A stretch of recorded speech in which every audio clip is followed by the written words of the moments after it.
ان الحمد للہ والصلاة والسلام علی نبیہ۔ قرآن مجید کی ایک ایسی آیت جس کے نزول کے ساتھ شیطان بھی چیخا واویلا مچایا اور ایک اجلاس طلب کیا۔ اس کا احوال سورہ آل عمران کی 135 آیت کا ترجمہ اور شان نزول کے 2 واقعات اور گناہ گاروں کے لیے ایک دلچسپ زبردست قسم کی حدیث۔ ان باتوں کو آج ہم ملاحظہ کرتے ہیں۔ پہلے سورہ آل عمران کی 135 آیت کا ترجمہ۔ والذین اذا فعلوا فاحشہ، اور وہ لوگ جب برائی کا ارتکاب کر بیٹھے۔ فاحشہ ایسا گناہ جس میں قباحت ہو، اور برائی بے حیائی حد سے زیادہ بڑی ہو، اسے فاحشہ کہتے ہیں۔ او ظلموا انفسہم، یا اپنے نفسوں پر ظلم کر بیٹھے۔ ذکر اللہ، انہیں چاہیے کہ اللہ کا ذکر کرے۔ فاستغفروا لذنوبہم، ساتھ ہی ساتھ اپنے گناہوں پر اللہ سے معافی طلب کرے۔ ومن یغفر الذنوب الا اللہ، اور اللہ کے سوا گناہوں کو معاف کرنے والا کون ہے؟ ولم یصروا علی ما فعلوا وهم یعلمون، اور وہ اپنے گناہوں پر جان بوجھ کر اصرار نہیں کرتے، بار بار وہ گناہ نہیں کرتے جانتے ہوئے۔ سورہ آل عمران کی اس آیت میں گناہ گاروں اور توبہ کرنے والوں کے لیے ایک بشارت ہے، اس لیے کہ انسان نسیان سے ہے۔ خطاؤں اور گناہوں کا ارتکاب اس سے جب ہو جائے تو تقویٰ کی شان یہ ہے کہ اس کے اندر ایک ذوق پیدا ہوتا ہے، اور وہ اس ذوق میں اللہ کا ذکر کرتا ہے، درویشی اور بے خویشی پیدا کرتا ہے۔ تفسیر تبصرہ کی یہ کتنے خوبصورت الفاظ ہیں کہ ذکر کی برکت سے پوری نیاز مندی اور خاکساری سے گناہوں کی معافی مانگنے لگ جاتے ہیں۔ پشیمانی ندامت عرفان ذات بن جاتی ہے۔ ان کی توبہ انہیں مرد حیات بنا دیتی ہے۔ وہ اپنے ہاتھ میں کلہاڑا لے کر لات و منات کو کرچی کرچی کر دیتے ہیں۔ گناہوں سے پھر انہیں نفرت ہونے لگ جاتی ہے۔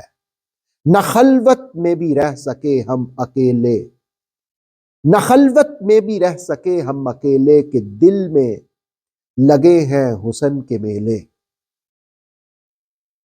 نور وحی کے ناظرین، اس آیہ کریمہ کے شان نزول کے حوالے سے تفسیر خازن میں ہے کہ تیہان نامی ایک کھجور فروش تھا مدینہ طیبہ کے اندر۔ اس کے پاس ایک خاتون جس وقت کھجوریں خریدنے کے لیے آئی تو اس نے کہا کہ اندر گھر میں اس سے بہتر کھجوریں بھی ہیں۔ جس وقت وہ اندر گیا اس عورت کو لے کر تو دست درازی کرنا چاہیے، اس عورت نے اسے خدا کا خوف دلایا۔ اچھے لوگ تھے، جس وقت خوف خدا اسے دلایا تو اسے فوراً ندامت اور شرمندگی ہوئی۔ بارگاہ رسالت میں آپ صلی اللہ علیہ وسلم میں حاضر ہوا، اپنا واقعہ خود ہی بیان کیا۔ اس موقع پر کہا جاتا ہے کہ یہ آیت نازل ہوئی، والذین اذا فعلوا فاحشۃ او ظلموا انفسهم ذکروا اللہ۔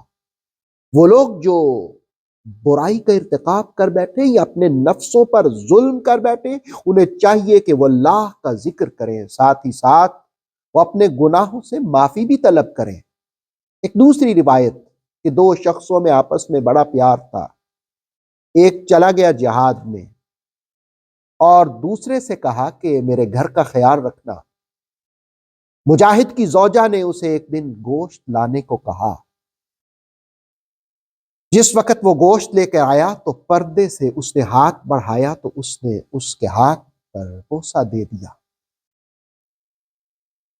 اس خاتون نے اسے